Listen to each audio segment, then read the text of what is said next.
Kuna dalili zote za mambo kuendea vizuri klabu ya Young Africans na kwenda katika hatua ya robo fainali. Sasa kwa nini nakwambia hivyo? Kwa sababu kwanza ni wao wenyewe, kwa maana ya alama ambazo wamezikusanya mpaka wakati huu. Wamezikusanya alama 4 ambazo wanafungana na Al Ahly katika kundi, kwa maana ya eneo la alama. Wote wana alama 4. Al Ahly anakaa kileleni kwa idadi ya mabao ya kufunga au goal difference inamweka pale juu, lakini Young Africans ndio timu pekee katika lile kundi lao ambalo tunalitambua kama kundi la kifo. Hili neno kundi la kifo tunaenda nalo mpaka kundi litakapomalizika. Yes, Young Africans hawajaruhusu goli lolote. Hilo ni eneo la kwanza, kwa maana ya table ilivyo au msimamo ulivyo. Young Africans wako sambamba na Al Ahly kwa maana ya idadi ya points. Lakini eneo la pili ambalo linaweza kuwa na faida kubwa kwa Young Africans na kwenda hatua inayofuata ni kile ambacho kimetokea katika mchezo uliopita, mchezo wa mwisho wa kundi ambao AS FAR Rabat walikuwa nyumbani Prince Moulay ndani ya Rabat, waliwakaribisha Al Ahly ya Misri. Mechi imemalizika kwa sare ya bao 1-1. Kile kilichotokea, kwa wale ambao walifuatilia hii mechi waliona kuna ghasia nyingi zilitokea pale uwanjani, kuanzia kwenye pitch mpaka kutoka majukwani, kwa maana ya mashabiki. Mashabiki walivunja nidhamu, walitupa chupa nyingi uwanjani, walijaribu kutupa vitu mbalimbali ambavyo vilikuwa vya hatarishi mchezoni, na kuna muda mchezo ulisimama pia. Yes, kuna muda mpira ulikuwa unachezwa, mashabiki wanaingiza mpira mwingine uwanjani, ili mradi tu wanafanya vurugu.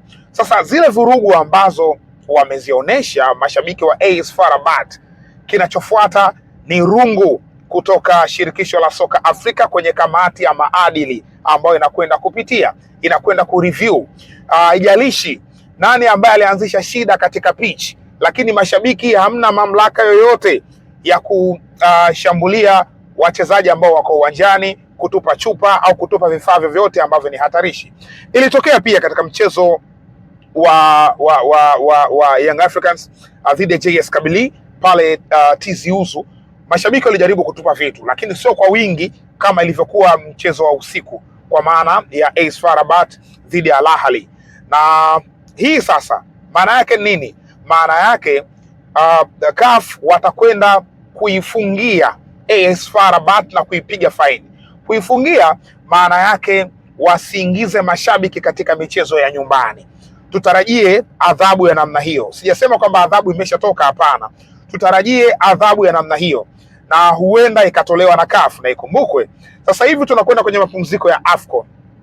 Huenda ikatolewa hapa karibuni, kwa maana ya katikati, au pale kamati itakapoketi na kuja na majibu ya kile ambacho kimetokea. Maana yake kamati hii huwa ina review, inaangalia michezo yote ilivyokwenda, alafu anaangalia matendo ambayo hayakuwa yakiungwana na ukiukwaji wa kanuni ambazo zimewekwa katika mashindano husika.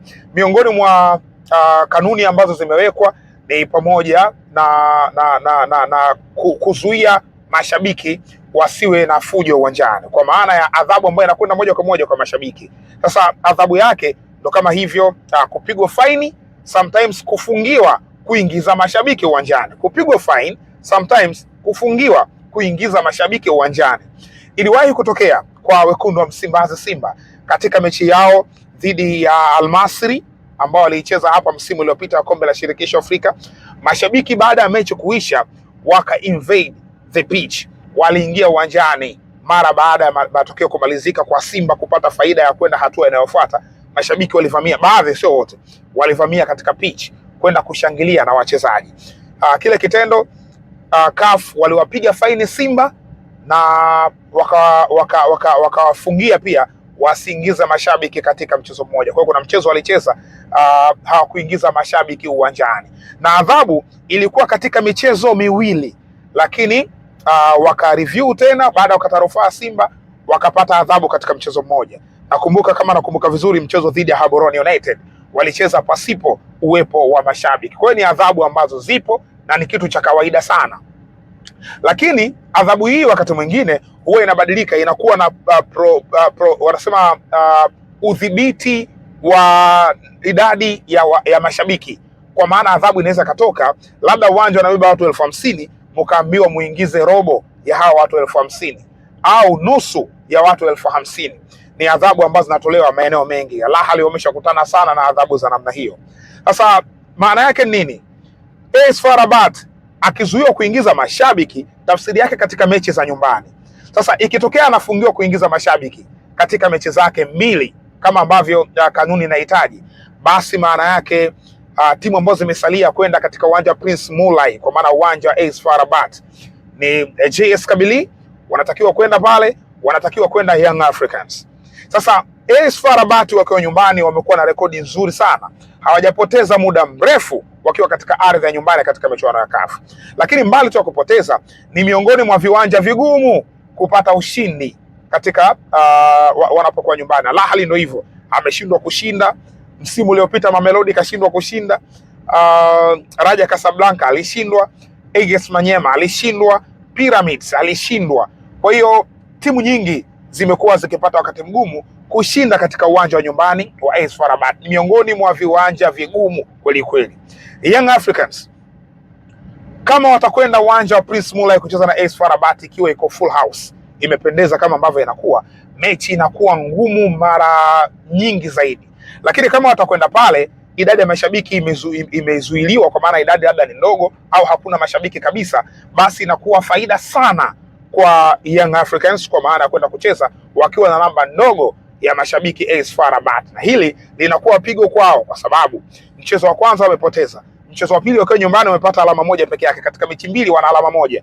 Wapo katika wakati mgumu AS FAR Rabat pamoja na JS Kabylie. Sasa kama watapewa adhabu ya kutokuruhusiwa kuingiza mashabiki au namba ndogo, maana yake inazidi kuwa ngumu kwao kwenda hatua inayofuata.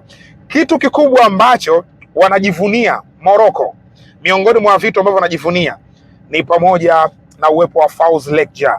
Fawz Lekjaa ni kiongozi wa Federation ya Morocco, kwa maana rais wa Frima, lakini yeye ni miongoni mwa watu ambao wana ushawishi mkubwa, kwa sababu pia ni vice president wa CAF na kwenye muhula mwingine, maana alikuwepo hapo awali na amerejea tena katika muhula huu. Huyu ni miongoni mwa watu wenye ushawishi mkubwa, miongoni mwa watu ambao favoritism nyingi za football zinapatikana Morocco kupitia uwepo wa huyu ambaye pia aliwahi kuhudumu kama rais wa kikosi cha RS Berkane. Sasa kwa sababu Morocco ni taifa lake na hizi ni klabu ambazo zinatokea pale nyumbani, kwa maana ya Morocco, huenda ushawishi wake ukasaidia kwa namna moja au nyingine kuwapunguzia adhabu au kupigwa tu faini kwa AS FAR Rabat, kwa maana ya eneo hilo la mashabiki waendelee kuruhusiwa kuingiza mashabiki. Lakini so far tunapozungumza, kile ambacho wamekionyesha mashabiki wa AS FAR Rabat kinawaweka katika wakati mgumu kutokea kwenye shirikisho la soka Afrika kupitia kamati yao ya nidhamu.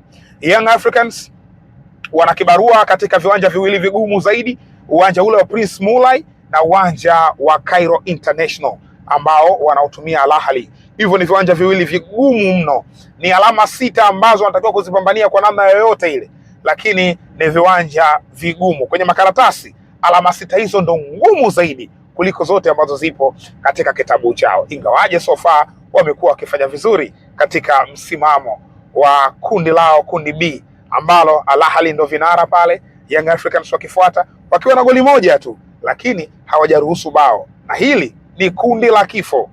So credit kubwa inakwenda kwao, lakini pia waendelee kufanya maombi kuona AS FAR Rabat akipigwa rungu zito, ili mradi wao waweze kunufaika na fujo ambazo AS FAR Rabat waliofanyia Al Ahly. Yes, sasa wewe kwa mtazamo wako unaonaje? Unataka AS FAR Rabat wawepo uwanjani wasipigwe adhabu, au unataka wapigwe adhabu ili mambo yawe mazuri zaidi? Weka comment yako kwenye comment section hapo, bila kusahau kusubscribe. Hii ni Mzinga Sports.